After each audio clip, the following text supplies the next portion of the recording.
Hi everybody!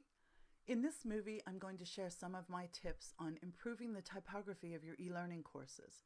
We have so much we have to pay attention to when we're building e-learning, and one of the things I think that gets a bad rap is typography. So I'm going to share some of my tips to help improve the typography of your e-learning courses. First, let's start with a brief overview of the different parts of a character.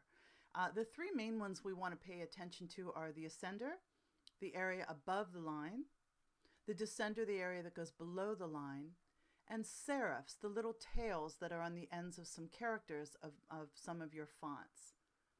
Other parts include the counter, the arm, the stroke, and the stem. So let's take a closer look at serifed fonts and comparing them with sans serif fonts. Those are the two main types that we deal with. So serifs are the little tails on the letters.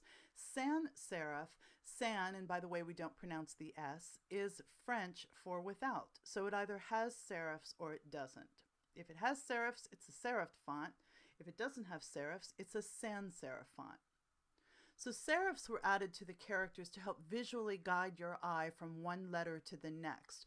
The little tails help to visually connect the letters, and it's supposed to help readability. Sans serif fonts were invented to give you a clean, simple design, and I find that they're readable even at smaller sizes. So they each play a role, and it's important to know the difference between the two. Now, mixing serif and sans serif fonts is something that I do sparingly, and I would advise you to do that as well, and also not to mix more than one font from each category. So don't take two sans serif fonts on the same slide and add a serifed font. It just isn't a good idea. Keep your font sets to a minimum and mix serif and sans serif sparingly. So for example, here I have the headline as a serifed font, and in these two examples I just used Times New Roman and Arial to make my point.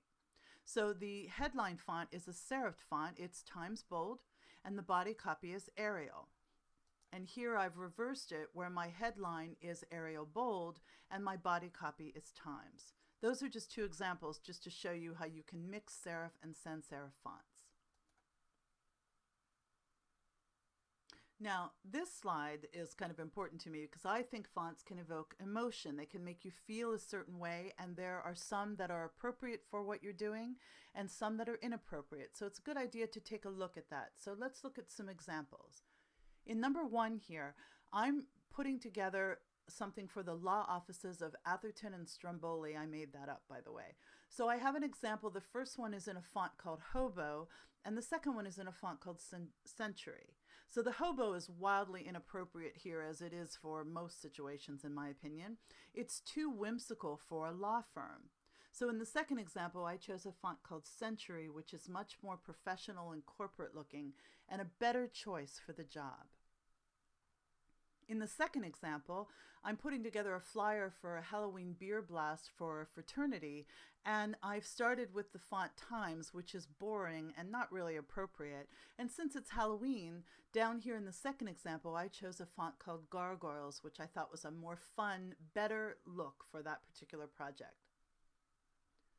In the third example, I just have some of my favorite fonts. The top one is called Bee's Knees, but you can see that this small, the letters are starting to fill in.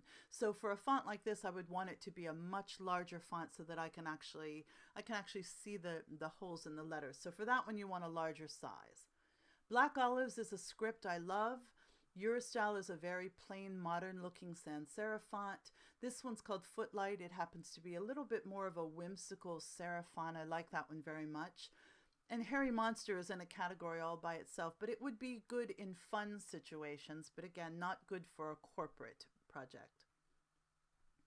And my last example on this slide is Brush Script, which is my least favorite font on the planet, probably in the universe as well. And one of the things I hate the most is when it's used in all caps. It's just simply not readable.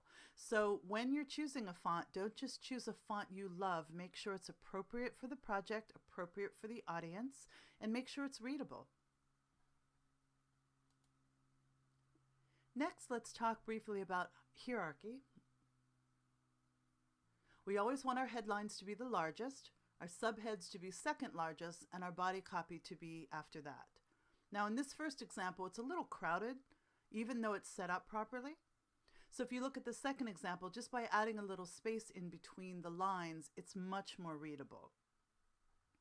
Now I've seen a trend where people are using headlines in a smaller font, but they're adding color to make them pop out a little bit more. I'm not sure I'm on board with that trend, but I did want to mention that just simply making your headlines in color can make them pop more and make them much more visible. Next, here are two terms that are used in typography, glyphs and ligatures. Glyphs refer to all the characters in a specific font, so every single letter plus the semicolon, the forward slash, and so forth.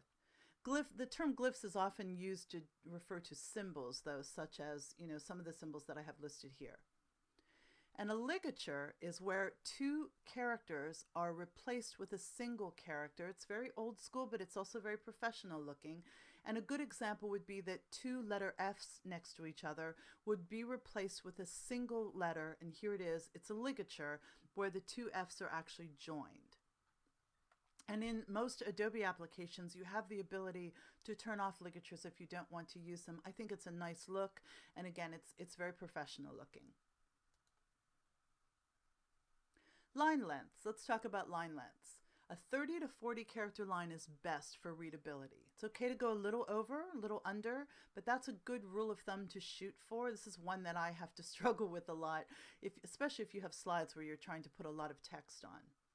So here's an example of a very long line, and here's one that's 30 to 40 characters, much more readable. Keep that in mind. You don't want your users to have to follow your text all the way across the page. It's very easy for them to get lost that way. So keep that in mind when you're designing. Next, let's talk about type size.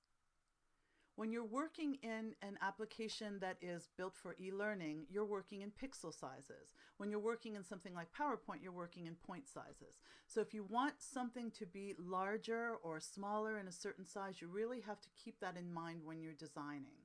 And here's a tip for you. As I said, PowerPoint measures in points, and Storyline and Captivate, two of the e-learning programs I use, measure in pixels. So keep that in mind when you're designing.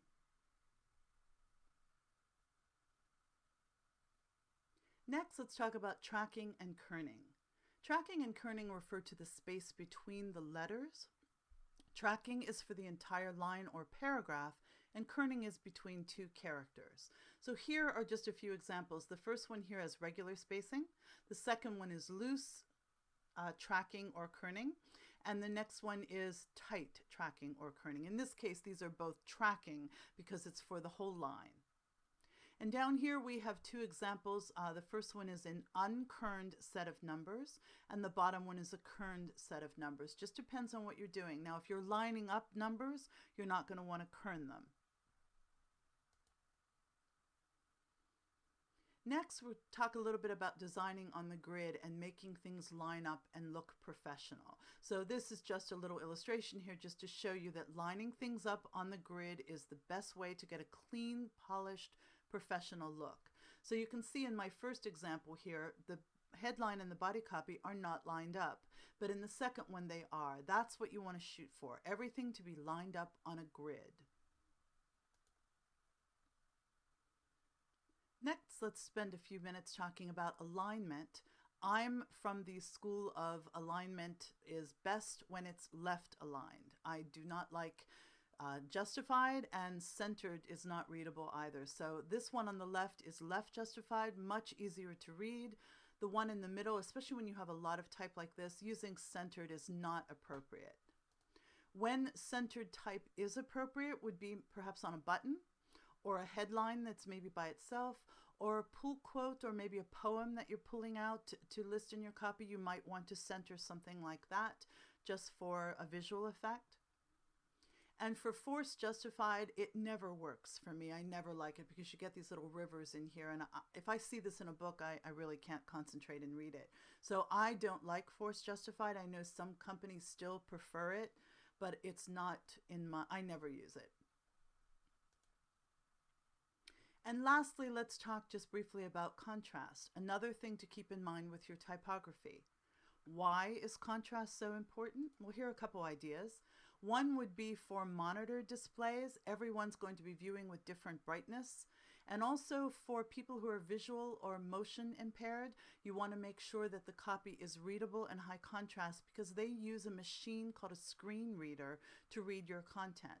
This one on the left would not be readable because it's not high enough contrast for the screen reader to be able to pick out the type.